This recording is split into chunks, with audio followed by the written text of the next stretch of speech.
JMM, BJP, Jharkhand state government और central government, इस सब का जो लड़ाई है या आप देखेंगे जो आपसी टकराव है वह दिनों दिन और बढ़ते जा रहा है। और इस टकराव में अब एक दो चीज़ें और एक चीज़ें इसमें जुड़ गई हैं। ईडी का जो मतलब सब रिलेटेड तो ईडी से ही हैं, सब ईडी से रिलेटेड ही हैं। क्योंकि जब ईडी 20 जनवरी को मुख्यमंत्री हेमंत सोरेन जी के आवास पर जब पूछताछ करने के लिए आई थी, तब बताया जा रहा है और जो जेएमएम के नेता द्वारा जो आरोप लगाया जा रहा है वह यह आरोप लगाया जा रहा है कि मुख्यमंत्री हेमंत सोरेन जी को उस दिन जो ईडी द्वारा और केंद्र सरकार द्वारा गिरफ्तार करवाना चाहती थी और कुछ ऐसा माहौल बना करके, कुछ ऐसे दंगे फसाद करवा करके, कुछ ऐसे षड्यंत्र रचे जा रहे थे जिससे कि यहाँ माहौल बिगड़े कि राज्य में राष्ट्रपति शासन लग जाए। कुछ इस तरह से षड्यंत्र रचे जा रहे थे झारखंड में। और इसके लिए जो उन्होंने बताया है कि जब मुख्यमंत्री हेमंत सोरेन जी से जब ईडी की पूछताछ चल रही थी उस समय सीआरपीएफ के आईजी और कमांडेंट 500 पुलिस फोर्स के मतलब अपने जवानों के साथ में कि मुख्यमंत्री आवास के बाहर जाने का और मुख्यमंत्री आवास में घुसने की कोशिश कर रहे थे। जो वहाँ के सीईओ हैं और जो उस इलाके में उस समय जो सीईओ की तैनाती की गई थी, और बताया जा रहा है कि 10 गाड़ियों में उनके जो फोर्स थे वह सब भर करके आ रहे थे मंत्री आवास की ओर, वह सब जाने और घुसने की कोशिश कर रहे थे। लेकिन लोकल प्रशासन और यहाँ की पुलिस, झारखंड पुलिस और जो प्रशासनिक जो यहाँ की व्यवस्था थी वह सब आने से रोक दिया। और कुछ मतलब कि आर्गूमेंट भी हुए दोनों तरफ में, मतलब स्टेट गवर्नमेंट और सेंट्रल गवर्नमेंट के अधिकारियों के बीच में कुछ एक या कुछ आर्गूमेंट हुए हैं। कुछ आर्गूमेंट के बाद उन्हें फिर मोराबादी तरफ में कहीं उनकी गाड़ी खड़ा करवाई गई और इस तरह से कुछ आरोप लगा रहे हैं। और इसके साथ ही वह यह भी आरोप लगा रहे हैं कि रांची एयरपोर्ट पर एक विमान खड़ा था, एक मतलब हवाई जहाज़ खड़ी थी मुख्यमंत्री हेमंत सोरेन को गिरफ्तार करने के लिए, और 500 जवान भी लगे हुए थे। और सीआरपीएफ कमांडेंट को जब जिला प्रशासन द्वारा उनसे कोई सहयोग नहीं मांगा गया था तो अब बिना सहयोग के, बिना अनुमति के इतने जवान के साथ उनके आईजी और कमांडेंट कैसे आए। यह सब आरोप जो है वह जेएमएम के नेता और स्टेट गवर्नमेंट द्वारा लगाए जा रहे हैं। और यह भी कहा जा रहा है कि जब उस समय वहाँ 144 धारा लागू थी तो 144 धारा लागू होने के बाद इतने संख्या में लोग कैसे आ गए। अब इस पे जो बीजेपी का वहाँ पलटवार है, बीजेपी के जो नेता हैं बाबूलाल मरांडी जी और बीजेपी के एक प्रवेश प्रवक्ता हैं, उनका कहना है कि जब धारा 144 लागू थी, जब वहाँ सीआरपीएफ के कमांडेंट या जो फोर्स जवान गए थे वह सब सुरक्षा व्यवस्था के मद्देनज़र गए थे और उनका मुख्यमंत्री आवास में घुसने का या मुख्यमंत्री हेमंत सोरेन का गिरफ्तार करने की ऐसी कोई मंशा नहीं थी। लेकिन जब धारा 144 लागू था, 144 धारा के अंदर वहाँ जो जेएमएम के कार्यकर्ता थे, नेता थे, इतने भारी भरकम इतने भारी संख्या में वह इकट्ठा कैसे हो गए और मुख्यमंत्री आवास के बाहर वह कैसे इतने देर तक खड़ा रहे और जमे रहे। क्या उनके कार्यकर्ताओं को क्यों नहीं गिरफ्तार किया गया और उन पे कार्रवाई क्यों नहीं की गई। और हुआ यह भी है कि जो रांची सदर सीईओ हैं वह सीआरपीएफ के आईजी और कमांडेंट और अज्ञात 500 उनके जवानों पर क्या केस दर्ज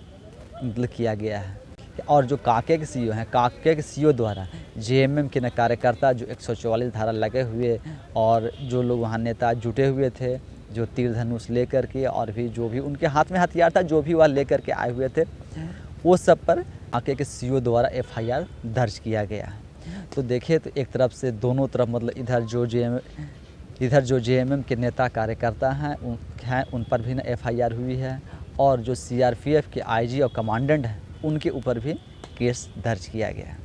और बताया जा रहा था और जो जेएमएम के नेता जो आरोप लगा रहे हैं उनका कहना है कि सीआरपीएफ के जो नेता सीआरपीएफ के जो कमांडेंट आईजी और उनके जो जवान आए थे वह सब आए थे कि कार्यकर्ताओं को भड़काए, उकसाए और कुछ ऐसा माहौल हो जहाँ की मारपीट, लाठी या कुछ ऐसे माहौल उत्पन्न हो जाए जो कि फिर माहौल संभाला ना जा सके और माहौल बिगड़ जाए, संतुलन खराब हो जाए। और इसी को कि बहाना बना करके और केंद्र सरकार यहाँ राष्ट्रपति शासन लागू करवाना चाहती है। तो इस तरह से जेएमएम के नेता और कार्यकर्ता जो हैं वह केंद्र सरकार पर और बीजेपी पर आरोप लगा रही है, लेकिन बीजेपी है जो अपने स्टैंड पे। जो बीजेपी के नेता बाबूलाल मरांडी जी का कहना है कि नहीं, हेमंत सोरेन जी किस तरह से वह अपने आवाज़ से बाहर निकाल करके, और जब ये धारा 144 लगी हुई थी तो अपने आवाज़ के बाहर गेट पर खड़े होकर के और उतने के कार्यकर्ताओं को, नेताओं को संबोधन करते हैं। जब धारा 144 लगी हुई थी तो फिर उसमें वह कैसे संबोधन कर सकते हैं, इतने लोगों को वह इकट्ठा कैसे कर सकते हैं, उन पर कार्रवाई क्यों नहीं की गई। यह सब एक दिखावे का है और मुख्यमंत्री हेमंत सोरेन जी के ऊपर भ्रष्टाचार के आरोप लगे हैं। ईडी का शिकंजा कसते जा रहा है तो उनके पास अब कुछ बोलने के लिए और कहने के लिए है नहीं, तो वह सब ऐसे आरोप और इन सब आरोपों को वह लगा रहे हैं। अब देखना होगा कि जिस तरह से इन दोनों पार्टी नेताओं और सरकार के बीच जो तीखा जो आरोप प्रत्यारोप और केस दर्ज किया जा रहा है, इस सब में कितने दर्ज हैं, क्या वाकई में जो वह आरोप लगा रहे हैं जेएमएम के नेता कि रांची एयरपोर्ट पर एक विमान खड़ी थी, वहाँ पे ना सीआरपीएफ के जवान तैनात थे, सीआरपीएफ के कहना जवान पूरे रेडी थे और वह मुख्यमंत्री हेमंत सोरेन जी को उस दिन गिरफ्तार करना चाहते थे और वह गिरफ्तार करने के लिए ऐसे षड्यंत्र रचाया जा रहा था। तो क्या मुख्यमंत्री हेमंत सोरेन जी को भी ऐसा लगता है कि राज्य में उनके प्रशासनिक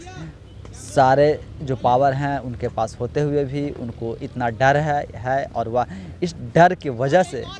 और उनको डर लगता है कि हाँ, मुझे केंद्र सरकार द्वारा, सीआरपीएफ द्वारा, ईडी द्वारा केंद्र सरकार हमें गिरफ्तारी करवा सकती है, हमारी गिरफ्तारी हो सकती है। तो यह सब वह गिरफ्तारी से बचने के लिए जेएमएम के कार्यकर्ता नेता को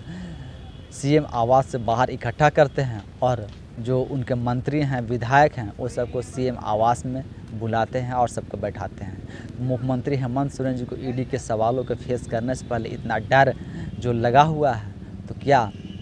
यह सब डर सिर्फ और सिर्फ गिरफ्तारी का डर है कि वह गिरफ्तार हो सकते हैं? ईडी के पास इतने तथ्य हैं, ईडी के पास इतना सबूत है कि ईडी उन्हें गिरफ्तार कर सकती है। अब जो वह आरोप लगा रहे हैं कि जिस तरह से मुख्यमंत्री हेमंत सोरेन जी को गिरफ्तारी का जो आदेश है या जो ईडी द्वारा किया जाए, तो अगले सम्मन में क्या यह सब जैसे जो आरोप लगाए जा रहे हैं दोनों तरफ से, तो अगले सम्मन में देखना कि अगले सम्मन में जब मुख्यमंत्री हेमंत सोरेन जी से पूछताछ होगी तो क्या इस बार भी कि मुख्यमंत्री आवास में ही पूछताछ होगी या वह ईडी कार्यालय में जाएंगे। और अगर पूछताछ होती है तो पिछली तरह ही नेता, कार्यकर्ता और विधायक, मंत्री जुटे रहेंगे और सब जो योजना है, जिस तरह से योजना जो लास्ट टाइम बनाया गया था, वह सब योजनाओं के तहत इसमें भी मुख्यमंत्री हेमंत सोरेन ईडी के सामने पेश होंगे। अब देखना होगा कि जिस तरह से वह कार्यकर्ताओं को संबोधन किए थे कि जो आखिरी कील है, ताबूत में न कील ठोके जा रहे हैं और जो पहला गोली होगा वह मैं खाऊंगा। मुख्यमंत्री हेमंत सोरेन जी कुछ इस तरह से ईडी के सवालों जवाब के बाद बाहर जब आए थे तो वह अपने कार्यकर्ताओं और नेताओं को कुछ इस अंदाज में संबोधन किया था। वही धारा 144 उसमें भी लगा हुआ था और इसी को लेकर के बाबूलाल मरांडी जी का आरोप है और उनके ऊपर बोला जा रहा है। अब जो आरोप प्रत्यारोप की जो राजनीति चल रही है वह तो चलती रहेगी, लेकिन जो अगला सम्मन है उस सम्मन में